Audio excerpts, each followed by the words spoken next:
What's up, everybody? It's Whatever Fire here, and we are back with some more Turing Test. Last episode, we learned that we were on the moon of Jupiter known as Europa.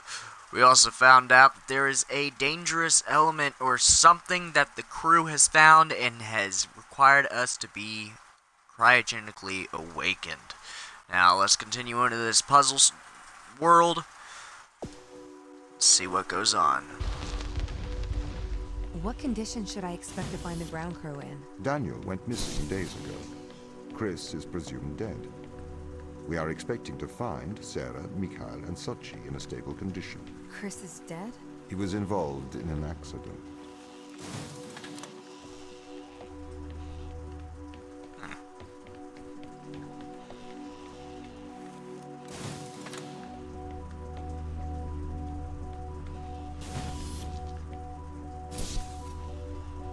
Well, that was easy. What do we got here? Oh. Could we take Loading. a more direct way to the ground team? Unfortunately, there is not a direct route. The base is buried under ice to protect it from the radiation of space. Similar to the Mars base. Similar. Europa's base is slightly deeper into the surface. There is How more am radiation. I gonna get this up there, then? from events on Mars. But Mars's surface is denser than that of Europa.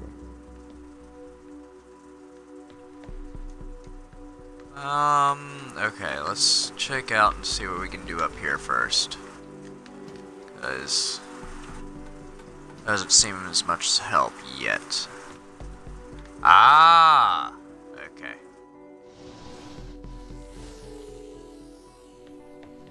Right over here. Ta-da. Okay. Let's go ahead. Get back up here. And transfer that to right there. Gimme, gimme. There we go.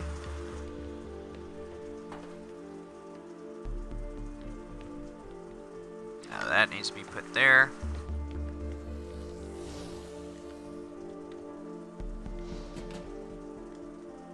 There we go. That was quite simple.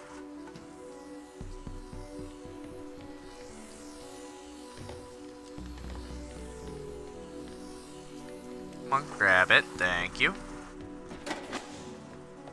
Yeah. Really? Now you're gonna start doing that on me? Okay, what are their chances of survival here?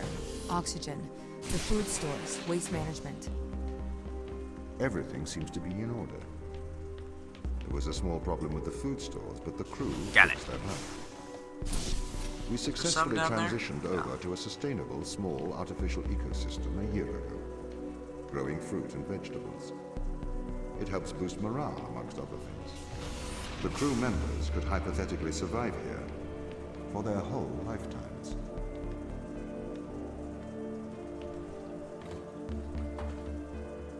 Okay. This here. Let's go on up.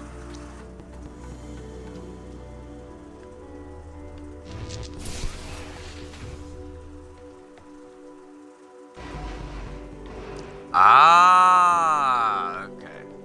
I thought it was gonna move that. Let's see, what did that change?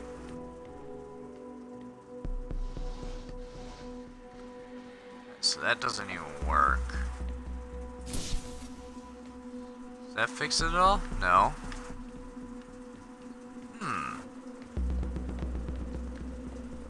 Is there something down here I'm missing? No. That's what I need to be able to do. Let's get this. That to pick that up. Move it up there.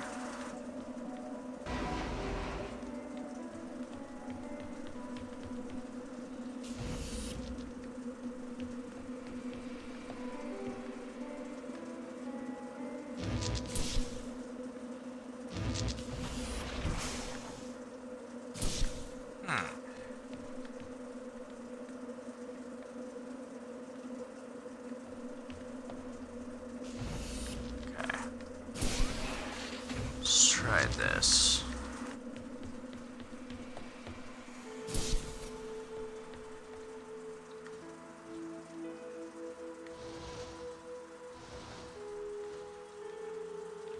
Why isn't it working is a question.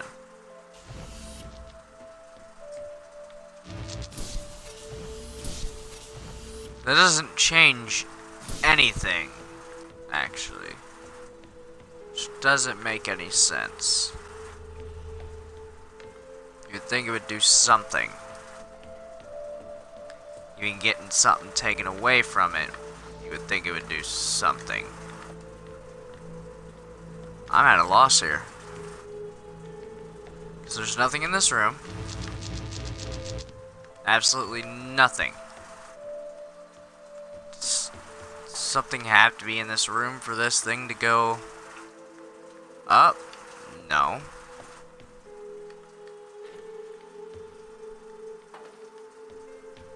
Does it have to be over here?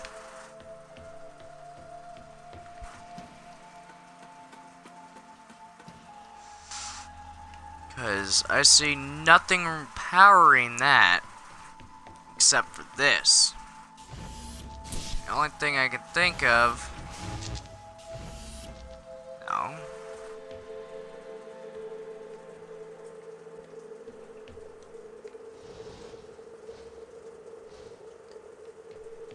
Come on, power up.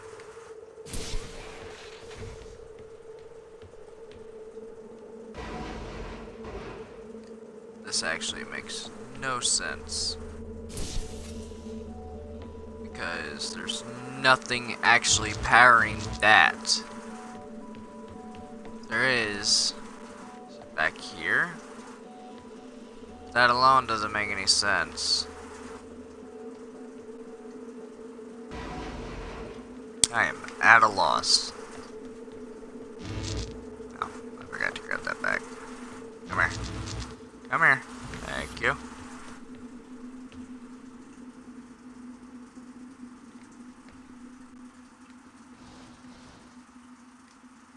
Because nothing I do powers that up.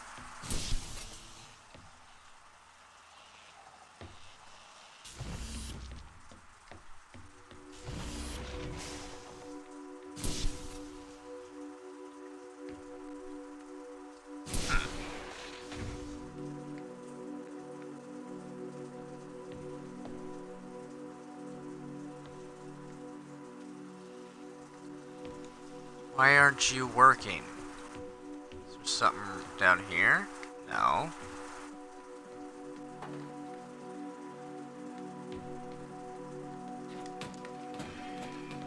Yeah.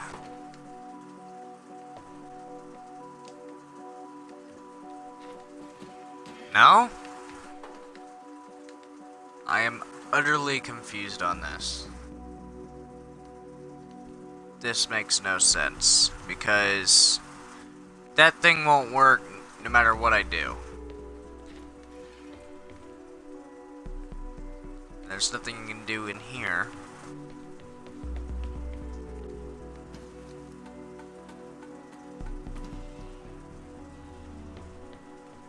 You can't grab it. And this is utterly useless. Without being powered in some way, when there is no way to power it. I can't even do anything in there.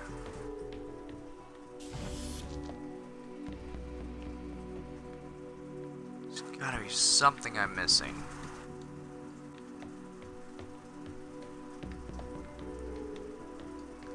Is there a power core up there? Oh yeah, wasn't there? It's on this side. There we go. Okay. I knew I was missing something simple. Had to be something.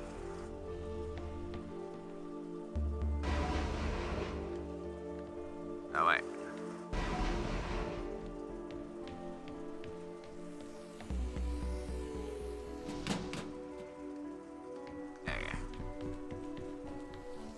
knew it had to be something simple.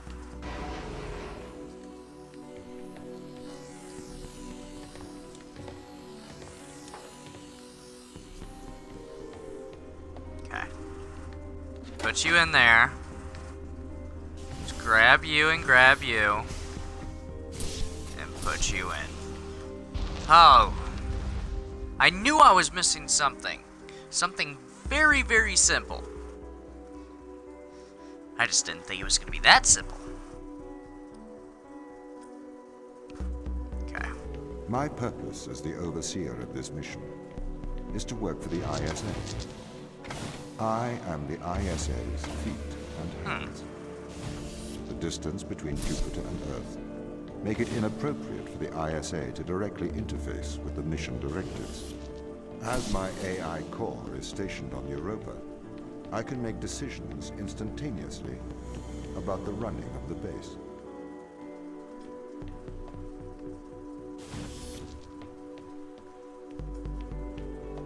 Let's see what's in here. Ah, power core. Okay. So that will be going here.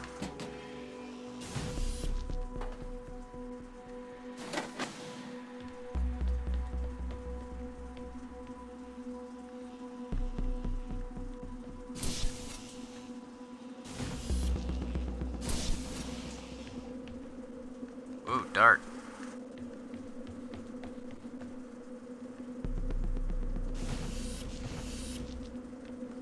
Heh. Yeah! I wasn't even thinking I actually had to grab those, so... Luck! Why is it that the second chapter is when this happens?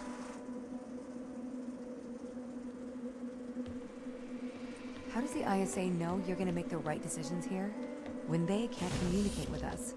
Interesting. I have a twin on Earth. His name is Michael. The ISA uses my twin to check firmware updates before they upload them to myself.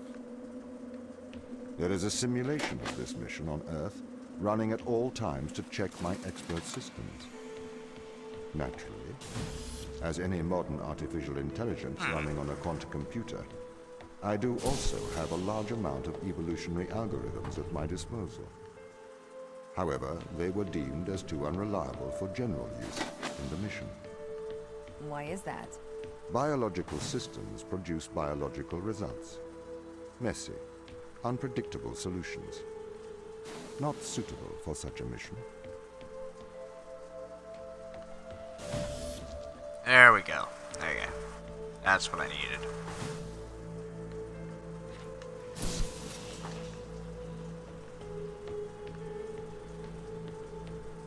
Put you there. Flip you. You're back to me. Oh, it has to be circles. Okay. Let's see what we got in here.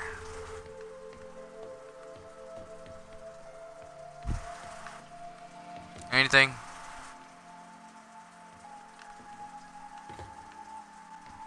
Okay. So let's take you.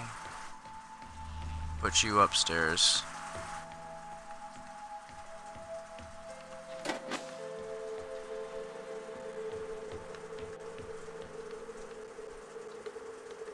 Okay.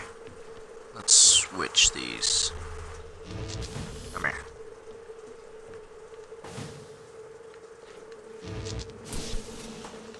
There we go. You go there.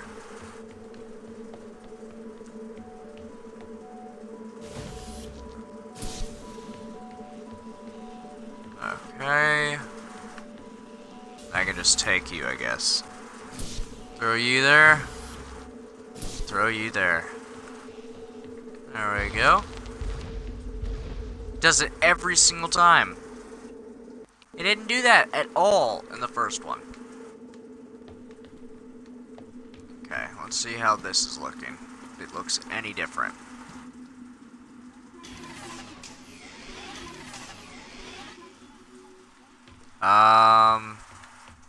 Did the ISA build you, Tom?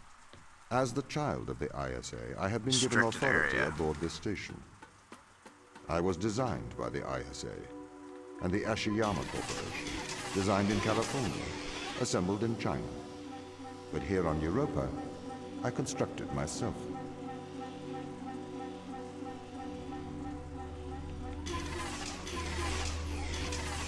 Ah. That one was easy.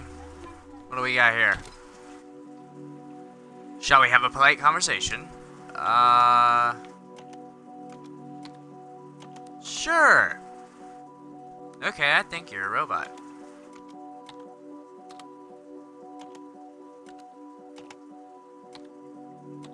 Prove it. I'm simply not convinced you're a human. I think you might be a robot. I get it. You think I'm a robot, but you see, like a robot to me. Are you insane? And I simply don't care.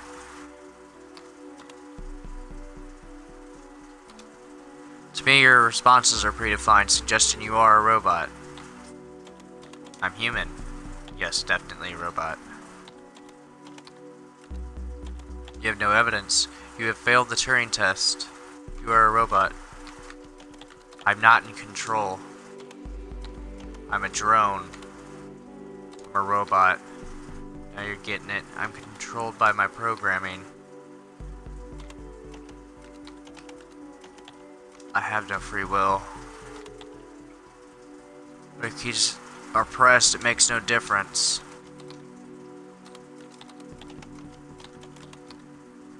I want to break free. Let me out. Get me out. I'm a machine. I have no control. I must escape. Goodbye, robot.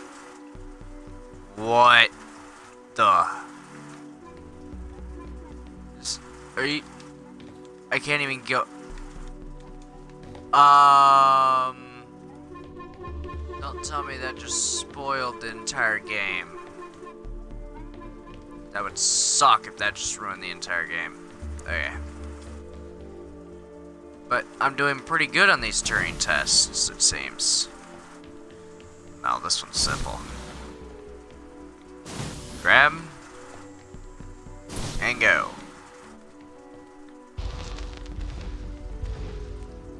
Stop the loading! Have you heard of the Turing Test, Ava? It's a Tell me test about to it. see if a computer can successfully impersonate a human. In the original Turing Test, a human judge has two conversations, one with a machine and one with another human. They then judge which of these polite conversations is with a machine and which is with a human. The machine being tested is said to have passed the Turing Test if the judge cannot reliably tell which conversation is with a machine and which is with a human. Do you think you'd pass the Turing test? I am quite capable of polite conversation, wouldn't you say? Well then.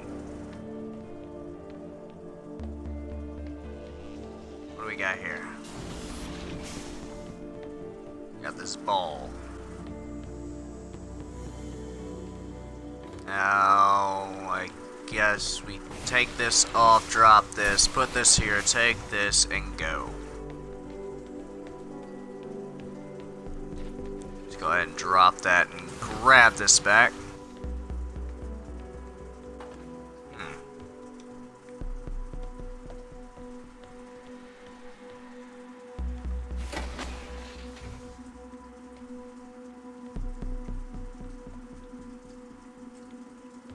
Seems to be something over there. Wait, no. You don't go there. I don't need you there. Come on. There we go. Is there something down there? No. Okay. Well, that one's completed. Loading! Yay! Okay. The Turing test has been criticized. Researchers claim it does not correctly test a machine's ability to think, but rather its ability to deceive. What do you mean? Well, have you heard of the Chinese room thought experiment? No. Imagine you are in a room. In this room, you are passed Chinese sentences through a slot in the wall. Inside the room is an instruction book written in English. This instruction book tells you which Chinese words to pass back through the slot in the wall as a response. By doing so, you have a conversation in Chinese. Interesting. Are you gonna load?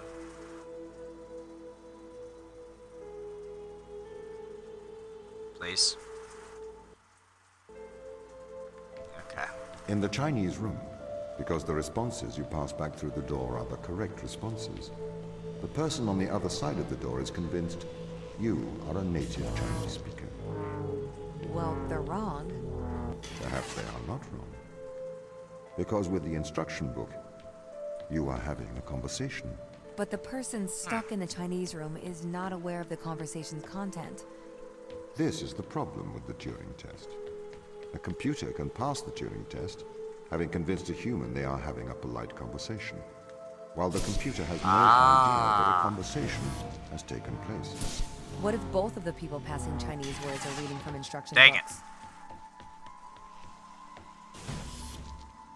That's the question, isn't it, Ava? Oh, almost didn't make that one. I didn't think to run for some reason. I may be a machine, but I personally do not believe I am stuck inside the Chinese room. Right, you would say that. I could peer inside your databases at any time, Tom. Or pause your operation. Do not assume I could not do the same to you. Well, that ain't creepy. Okay. Can I duck? No. Okay. Let's see here.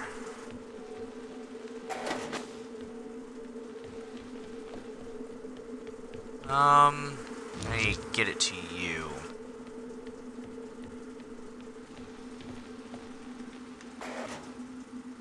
It immediately shuts it off.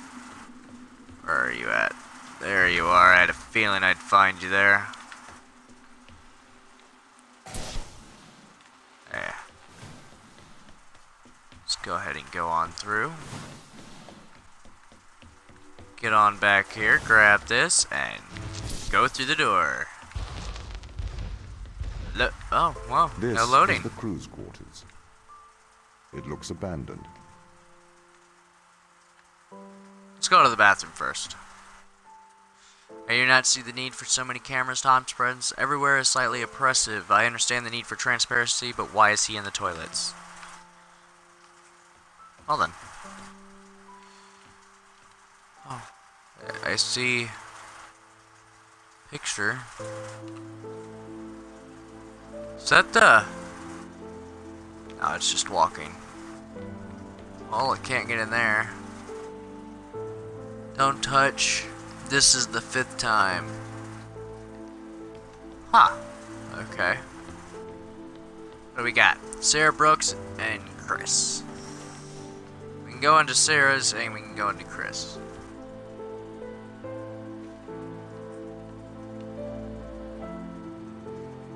Cookbook.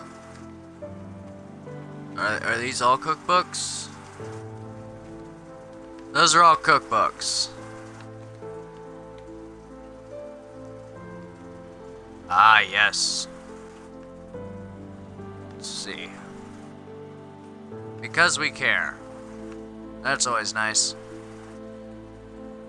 What do you got here for me?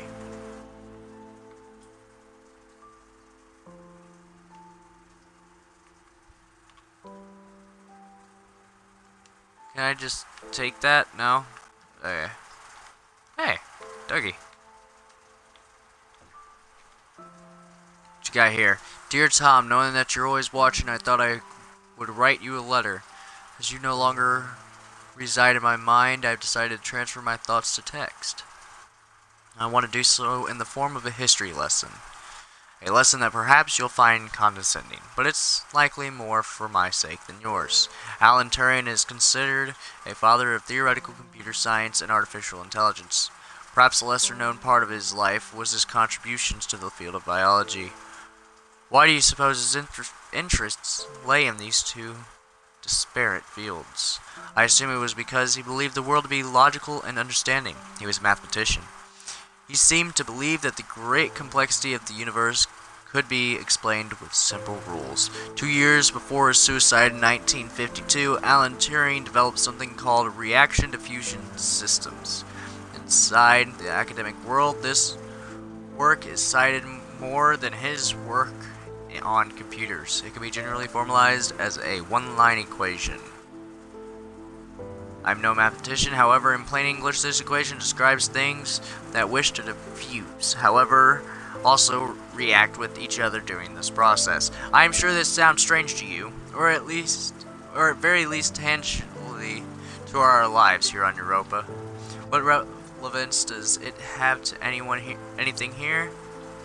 Reaction diffusion systems show how patterns are created. They show how the leopard got its spots and how the zebra got its stripes. But my real interest here is the Turing's interest. That nature can be formalized. That we can understand the natural world in mathematical terms. Turing created the test to answer the question, can a machine impersonate a human? The intrigue behind that being, can the human mind be simulated by a machine? Why?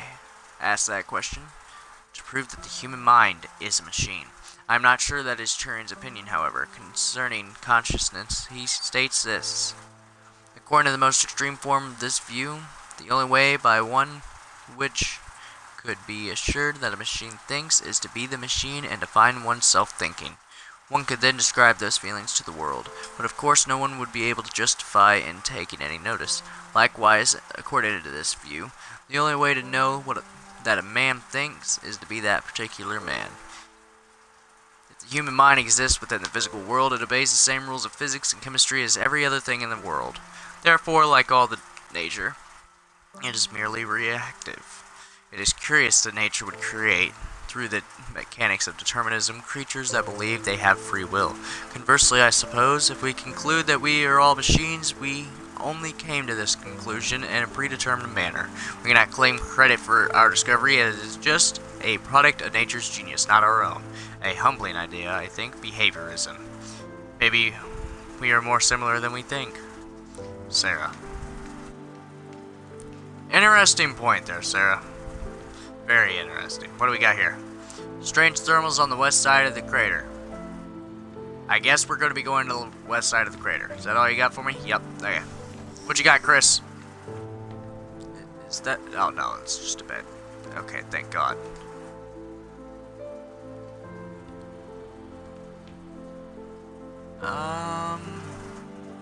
Canada.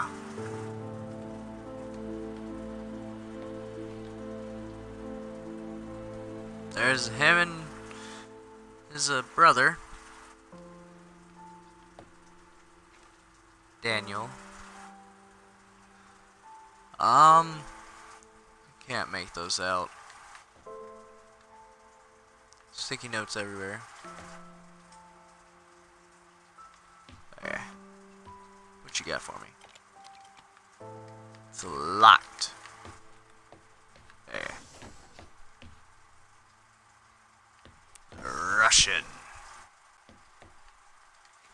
Ah, yes. Plays a violin. Nice. Rubik's Cube. So what is it you found then? Found an... Okay, I'm just gonna skim through this.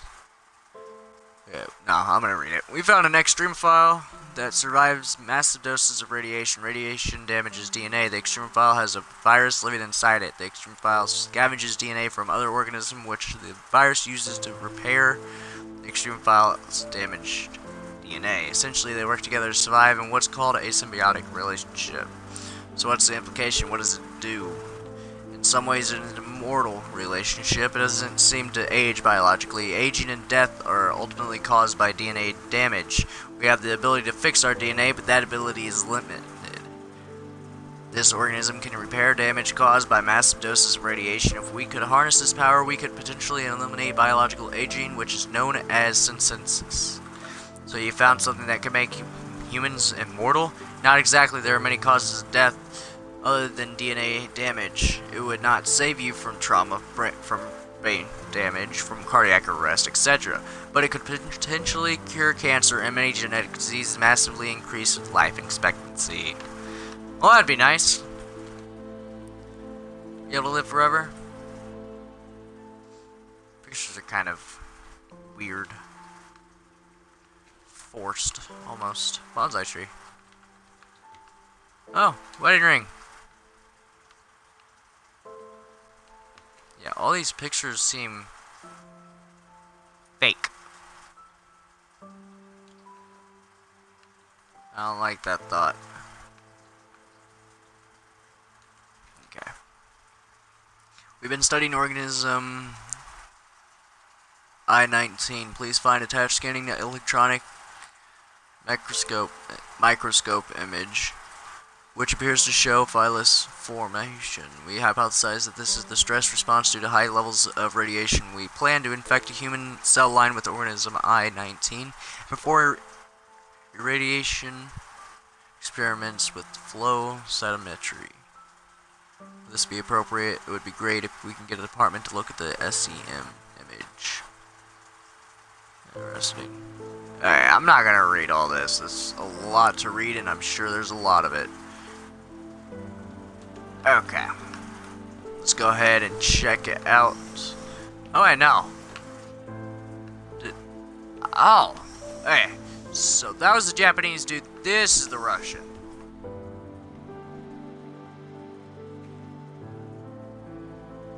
Oh, that's a little dirty.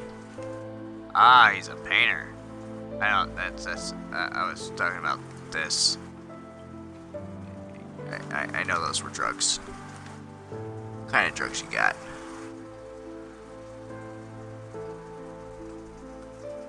One capsule per 12 hours orally. See the accompanying physician information. Okay. Another one of these. I'm just gonna scan over it, see if there's anything interesting other than actual. If you want to read it, pause. I'm scrolling it through slowly. Okay. Probably gonna read it while I do editing.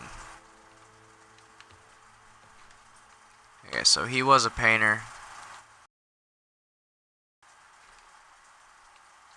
That looks like he did drugs. What do we got here? Morphine. Ooh, that's actually really good painting. Oh, he's got others too. Okay. So he was a painter of the group. Got it. Is that everything? Yep. So that room was just completely for story, I'm guessing?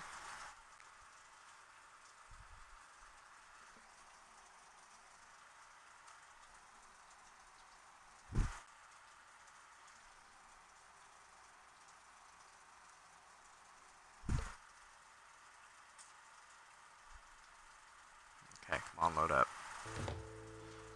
Well, that concludes episode 2. I hope you have liked the content. If you did, make sure to like and subscribe. If you want to check me out doing this stuff live, it's in the description below. But, as always, peace out, Fire Squad.